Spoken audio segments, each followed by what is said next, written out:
Taoiseach, as I'm sure you're aware, the government is running an ad campaign at the moment on the UN Convention on the Rights of People with Disabilities.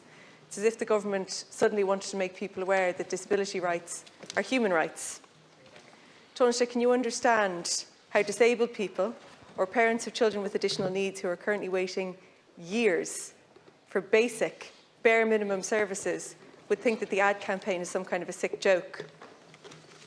Surely you can see the hypocrisy when the state is the reason why people can't exercise these human rights. Taoiseach, I shouldn't have to remind you that disability services in this country are shameful. Rights are entirely notional. They're on paper and they're in the UNCRPD, but not an option in practice in our communities. Nobody gets anything they're entitled to without a fight. Parents of children with additional needs spend their whole lives fighting. They're in a constant battle with a system that's supposed to support them. The only thing their children are guaranteed is waiting lists. Sometimes those waiting lists last for years.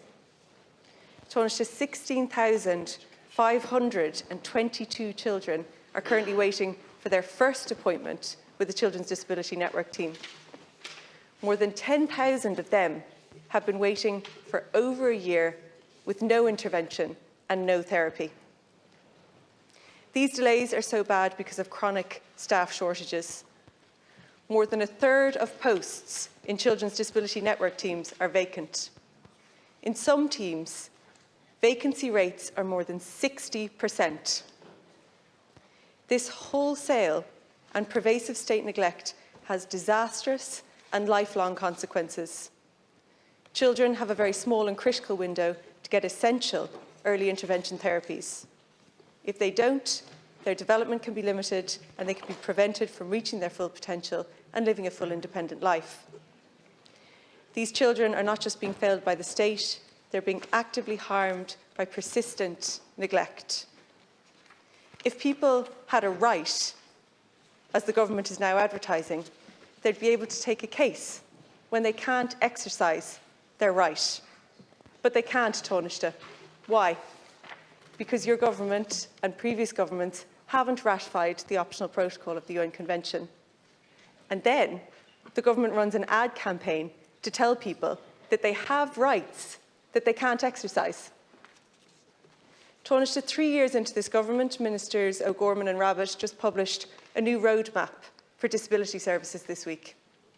Among other things, the plan says it will fill 460 vacancies by the end of 2024 and 240 by the end of 2025. Doing that would be an improvement, but how are you going to do that, Taoiseach? The plan says it will fill vacancies with a robust recruitment and retention plan, but what specifically will you be doing differently to hire staff? I searched the roadmap as well for a budget, but couldn't see it. How much additional or new funding has been assigned to rolling it out? Thank you, Deputy. And finally, given that you're advertising people's rights under the UN Convention, will you ratify the optional protocol? First of all, I think I would acknowledge that there are very significant challenges facing families with children with disabilities, particularly in the access to therapies. But I think there has to be a balanced perspective in terms of the overall disability provision. I would argue that over the last 3 years there's been very significant progress, and in years before that on special education, which you didn't refer to in your commentary. And while that is always challenging, I think it has been a key priority, and delivery there has been more effective than in the health service in terms of therapies and in the CNDT teams. On the budget 2024, we're now looking at about 2.7 billion allocated to provide additional teaching, care supports for children with special education needs. That's a 5% increase in last year's funding. There'll be an additional 744 special education teachers, over 1,200 additional SNA posts. We now have 20,000 over 20,000 special education teachers supporting students across the school system, and we have 21,584. I can recall when I was Minister of Education, when I initiated the SNA scheme, we had none. So I think we do have to look at things and say we have a lot more to do, but over the decades a lot happened in education, in the integration of disabilities into education. On the And then in terms of the recent budget, we increased the domiciliary care allowance in terms of the once-off funding, and we did the same last year. So we've increased funding in terms of the various disability payments on the social protection side. On the health side, and now disability has moved over to the Department of Children, there is significant funding there to assist in terms of expanding services. The one area which has proven very, very challenging and difficult is access to therapies. And the model was adopted by the HSE over a decade ago, which has not, and it's entitled Progressing Disability, which has not yielded results, or the results that we require. In some areas it has, but in respect of recruitment and retention of physios, OTs, and speech and language therapists to that service. We have had many engagements with the HSE, and we're continuing. And I know the Minister for Disability, Anne Rabbitte, is continuing that engagement with the HSE in respect of recruitment and retention of therapists. Other parts of the health service has been far more effective in recruiting therapists than the paediatric side or the special needs children side of the system, and that is an issue.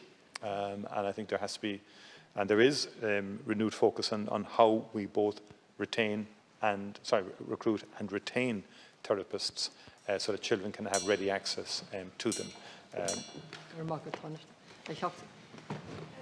Questions there, Taoiseach, you said we need to have balance with respect to the overall approach to disability services, and you flagged education. It's important to note that we're still in a situation whereby there's no kind of assessment done of how many children are at primary level that will need a particular type of class or school going into second level, and then people can't get any access to education. Some people are travelling 2 hours to get to a special school. So flagging education as something where there's been overall improvement, I think, goes to show how pitiful the overall picture is. And just to highlight, again, the overall picture, in this budget, you allocated 64 million to disability services. I thought that was a typo in the budget, because the department's own capacity review said we need another 350 million to meet the unmet need of disabled people. You've only ever introduced a one-off disability payment, not acknowledging the fact that disabilities happen, or people have a disability every day of the year, not for one day in the year. Then, if you look at the overall picture, there's things like the motorised transport grant. That was axed 10 years ago, a decade ago, and the government haven't introduced a new one. And there's the kind of the saying, show me your budget and I'll tell you your priorities. Your government is not prioritising disability services. If there wasn't an allocation to make real improvement in this budget with such a huge surplus, it's difficult to believe that this government ever would do it. But back to my questions, which you haven't answered. Will you ratify the optional protocol? How do you plan to recruit and retain staff in Children's Disability Network teams now that you've released this new programme, this new plan? Because we've heard time and time again in the Disability Matters Committee that the problem is recruitment and retention, that you're putting millions into trying to recruit and retain staff. It simply isn't working. Then we have a situation where finally Section 39 workers get an attempt at a kind of pitiful attempt at pay parity, but it's only a 10% increase. So we still have a situation where staff and CDNTs don't have pay parity, will continue to leave and go into HSE jobs. So how are you going to staff the Children's Disability Network teams? You benefited from the clock. Thank you. Yeah. It's not a pitiful, there's an 8% increase in pay agreed through. Without pay parity, sorry, people will still leave and go into the HSE. You had your chance. Through the chair. And the investment in education is not pitiful either. It's been very significant over the years, and significant advances have been made, particularly at primary level. And yes, there needs to be, in terms of progressing into second level, but we have provided stronger legislative obligations on schools, to all schools, to take children with special needs in at second level. To me, and by the way, the core rate went up €12, not a once-off. The core has gone up €30, with probably €29 since the government came into office in terms of core welfare rates, in terms of disability payment, and then the domiciliary has gone up much higher in terms of the core rate of domiciliary care, which is the way it should be.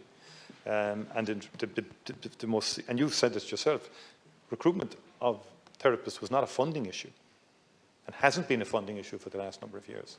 It's been a recruitment issue and a retention issue, and yes, a work culture issue seems to me. When I say, I mean within the employment space that the HSE are providing for therapists with children needs to be improved.